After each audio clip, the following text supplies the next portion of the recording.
Is that a question or the hand still up?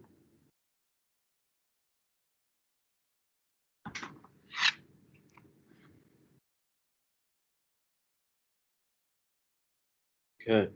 So let's look at, we're going to start, it's sort of a return to some of the things that we had done in 111 and talking about solutions.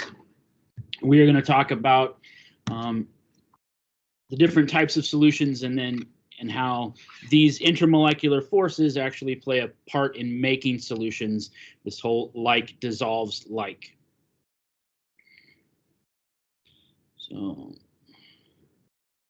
let's go to the teams and look at the challenge problem for today. Maybe. So we're going to find that if we have similar intermolecular interactions between molecules, they're going to be able to react with each other, not really react, but interact with each other to form a solution, a homogeneous mixture. Right? They're going to react so that they can get close to each other and they're going to mix and form this solution. If they have very different intermolecular forces, now they're not going to be able to interact, and their interaction between similar molecules, one molecule of say water with another molecule of water, that force is going to be stronger than something that's trying to mix with the water, say methane, CH4, right?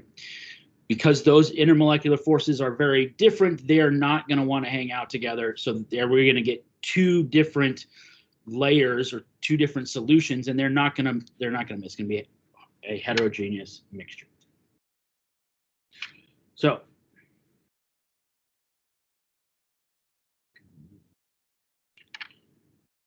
look this one.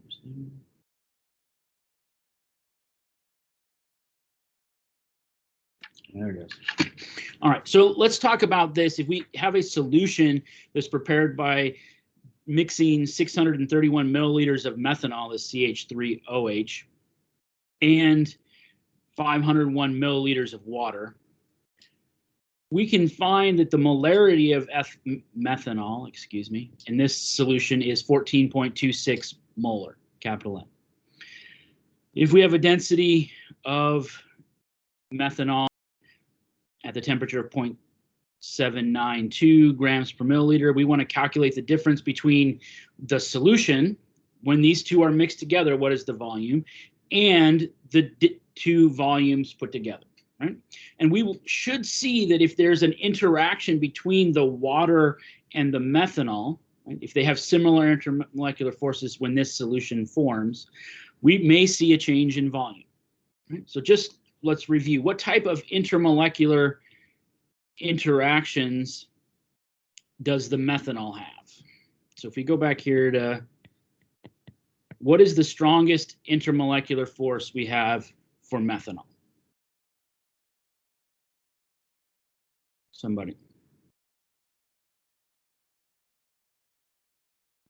Here. If we draw the Lewis structure for methanol, we have this, right? And we're going to look at water next.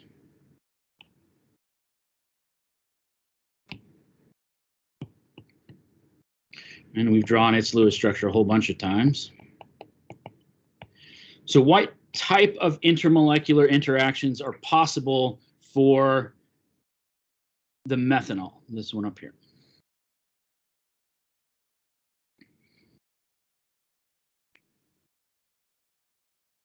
What is one type of intermolecular interaction that methanol is capable of? Somebody.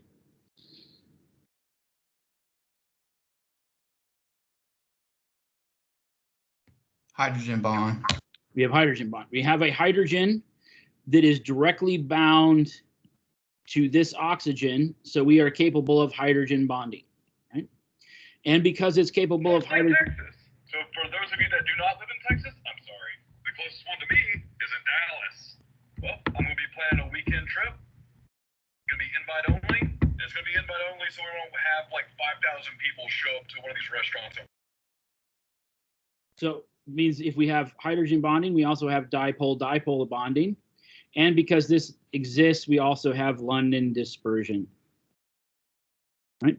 But the strongest is this hydrogen bond. Right? If we look at the water, again, we have a hydrogen directly bound to an oxygen, so it also has hydrogen bonding, which that means we also have dipole-dipole, which also means we have London dispersion.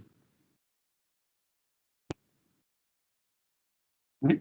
Since both of these molecules have hydrogen bonding and they are polar, more important, the polarity, they're going to be able to mix, right? This molecule, there's going to be a interaction between those two molecules, and we should be able to form a solution. So let's look then at if we look at the volume that's present by mixing them, right? Total volume by, I'm going to call it added. Right? So we take the volume of the methanol plus the volume of the water to get this total, what I'm referred to as added. Right? From the problem, we saw that for methanol, we had 631 milliliters, and for the water, we had 501 milliliters. So we have a total of 1132 milliliters, which would be 1.132 liters. So if we just looked at their volumes, if we looked at the volume that we added them together, the volume of methanol plus the volume of water. We can also think about this in terms of the volume of the solution. Right? If we look at the volume of the solution, that's going to relate to this concentration here. Right? And let's change the color. Right? The volume of the solution we're going to get from the concentration. And that concentration, that 14.29, is moles of methanol per liter of solution. So if we can figure out how many moles of ethanol we've added to this solution, we should then be able to figure out the volume of the solution. So we know that we took this 631 milliliters of methanol, and the density of that methanol, for every 1 milliliter of methanol, we end up with 0.792 grams of methanol.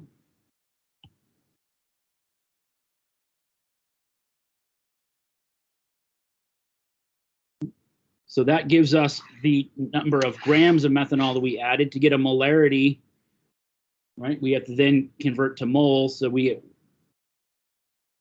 did that wrong. 1 mole of methanol is the molar mass, so 32.04 grams of methanol. Right. So this will give us a way to tell us how many moles of methanol we added.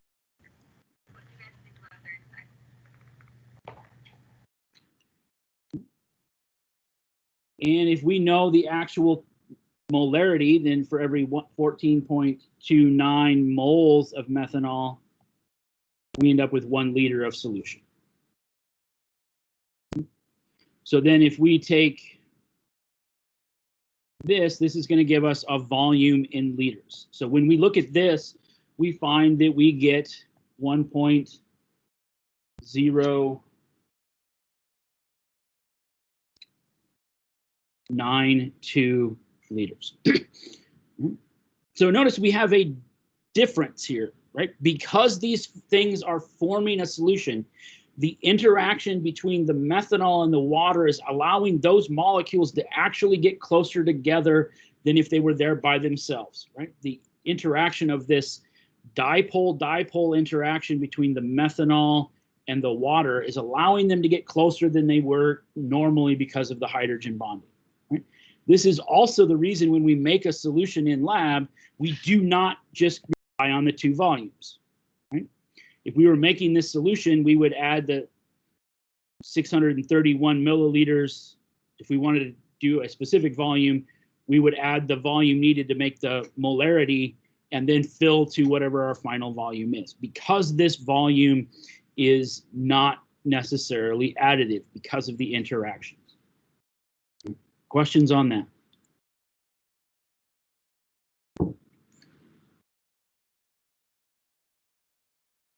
All right, so these solutions are all going to come back to this idea that like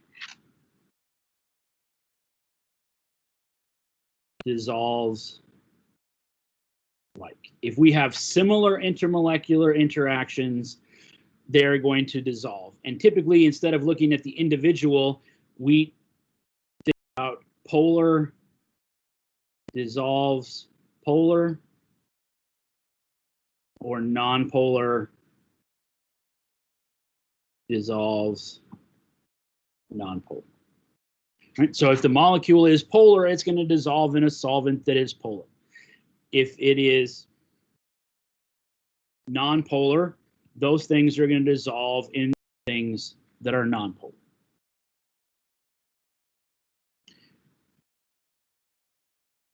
Questions on that?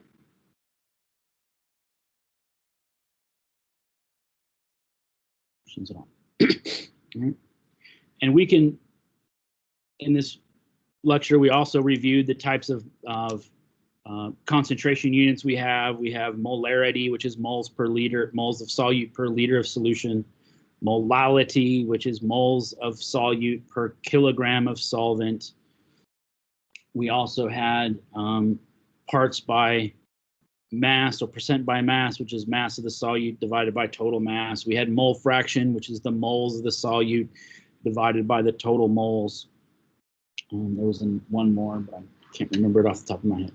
So we're going to be working primarily with predicting today whether solutions form this like dissolves like, or we're going to be converting between